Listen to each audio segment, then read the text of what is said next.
Olá, queridos, vocês que estão chegando aqui pela primeira vez, eu sou a Cristiane Oliveira.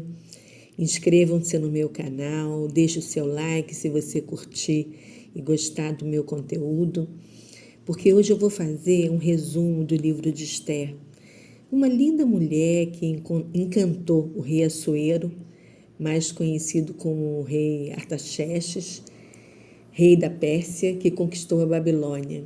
E hoje esse império persa é representado pela nação do Irã, inimiga de Israel e dos Estados Unidos, como estamos vendo a guerra atual.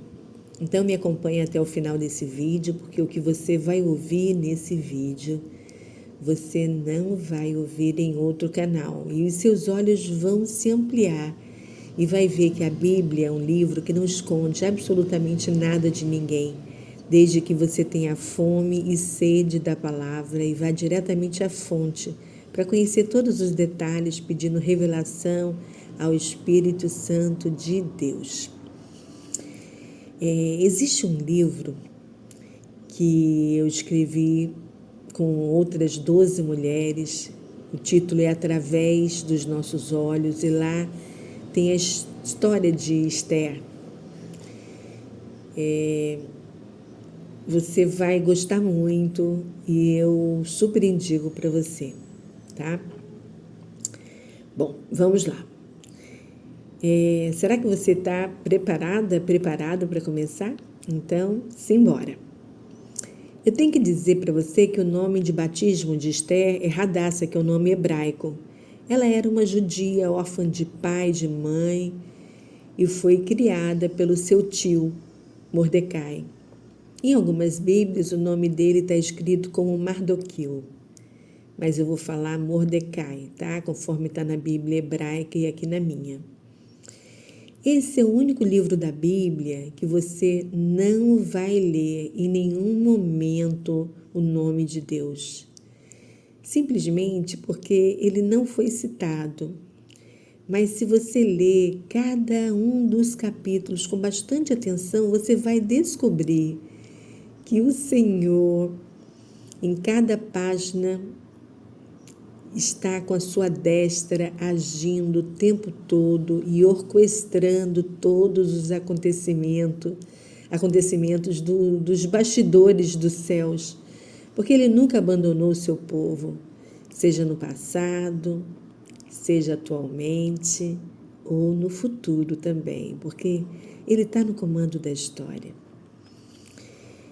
E eu creio que depois que você assistiu o meu vídeo, você vai observar atentamente quando abrir a sua Bíblia para ler os 10 capítulos de Esther, que Deus usou um rei e alguns servos fiéis para salvar os judeus do extermínio e preservar a linhagem davídica, da qual ia nascer o nosso Salvador, Jesus Cristo de Nazaré.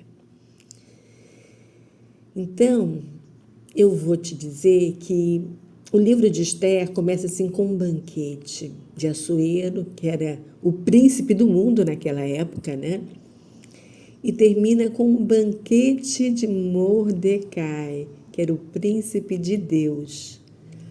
Porque a obediência tanto de Esther quanto de Mordecai, elas ficam assim com bastante evidência nesse livro.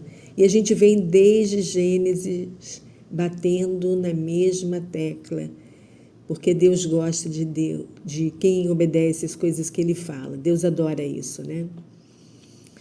Então, Esther e Mordecai são judeus, assim como o profeta Daniel, que depois que houve o exílio da Babilônia, eles acabaram ficando por ali mesmo, morando em uma das 127 províncias e não voltaram para Jerusalém. E essas províncias, assim, só para você ter uma noção, elas iam assim da Índia até a Etiópia, na África.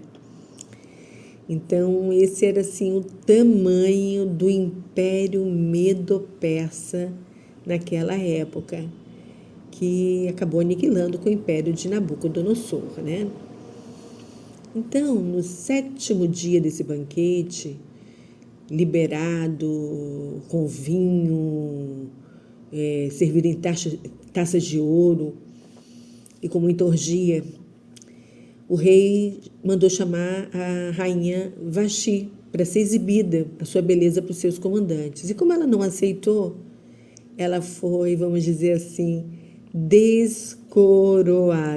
Atualize-se, porque o prefixo des, condenado, deseleito, em outubro, se Deus quiser, o des já existia desde daquela época, né? Então, tempos depois, todas as moças de todas as províncias receberam a informação que o rei iria escolher uma nova rainha.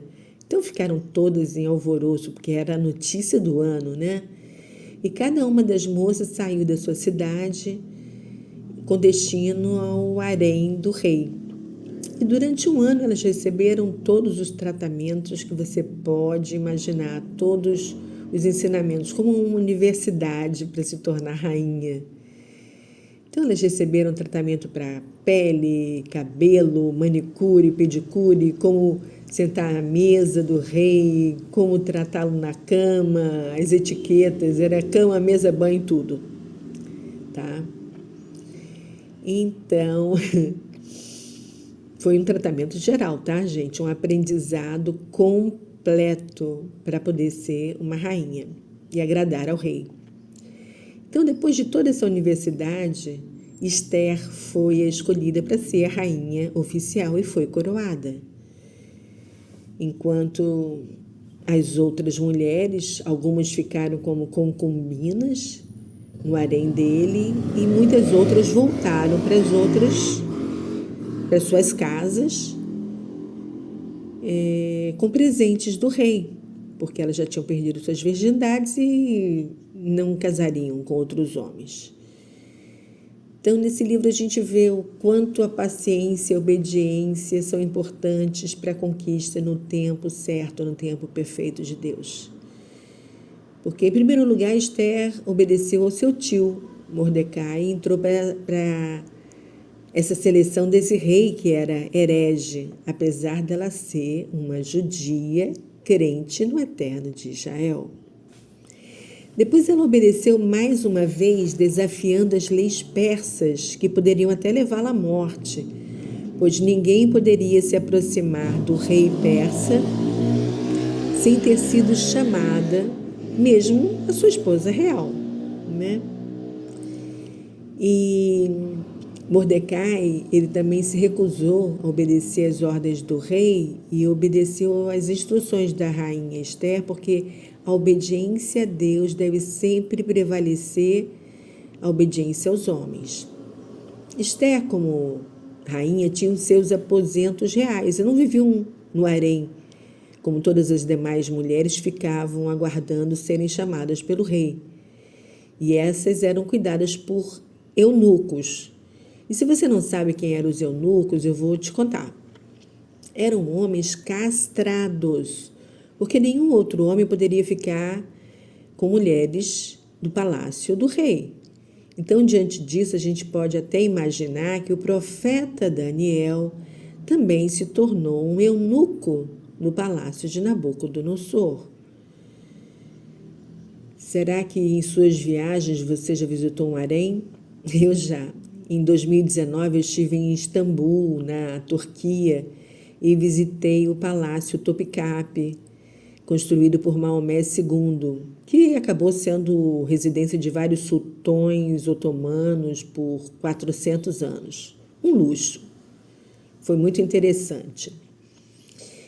E nesse livro de Esther, com a leitura diária que eu vou fazer a partir de amanhã, você vai observar os contratempos, né, da história humana, os enganos, as mentiras, mas no final o bem vence, né? Esther é como Davi, como José, porque Deus reservou um propósito para cada um deles. E quando a situação chegou, cada um saiu do seu anonimato e foi colocado em evidência a fim de executar o plano maior de Deus. Às vezes as pessoas precisam ficar em silêncio em determinados momentos, porque na hora que Deus mandar, elas precisam entrar em cena. E essa história, ela se passa assim entre os anos 486 a 465 antes de Cristo, revelando o nacionalismo judaico e que acabou gerando uma festa para celebração perpétua que se chama Festa de Purim, né? Quando os judeus, nessa data, onde quer que eles estejam no mundo, eles leem o livro de Esther na sinagoga e toda vez que o nome de Ramá é citado, eles falam que o seu nome seja apagado. Isso durante a celebração da festa, né? E eles comem um doce também que é delicioso, que eu provei, que tem o formato da orelha de Amã.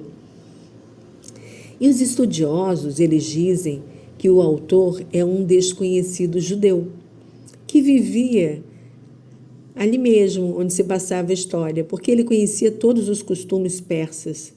E ele dá, assim, detalhes do cenário, né, do palácio, todos os detalhes. Então, quem sabe não foi o próprio tio Mordecai quem escreveu o livro de Esther, né? Nós não sabemos, fica assim a sugestão. E a capital desse império era a capital de Suzã, e o rei governava outras 127 províncias. E tudo o que acontecia era citado ali. Bom, a partir de amanhã, eu começo a contar, a ler cada um dos capítulos e nós vamos fazer reflexões diárias, atuais, para você poder entender, porque a palavra de Deus é a mesma ontem, hoje e para sempre. E cada vez que a gente lê a Bíblia, tem novas lições bem atuais para a gente se situar e poder entender o que Deus quer para a gente. Esse é o nosso objetivo. E começamos a leitura em Gênesis e vamos até Apocalipse, porque Deus nos deixou um GPS. Esse é o GPS que nós vamos seguir para encontrar o caminho de volta para casa. Eu te aguardo. Eu fiz apenas um breve resumo do início da história para você poder entender o que nos espera a partir de amanhã. Eu te espero diariamente, tanto para a leitura quanto para o segundo vídeo das reflexões. Um beijo e até amanhã. Tchau.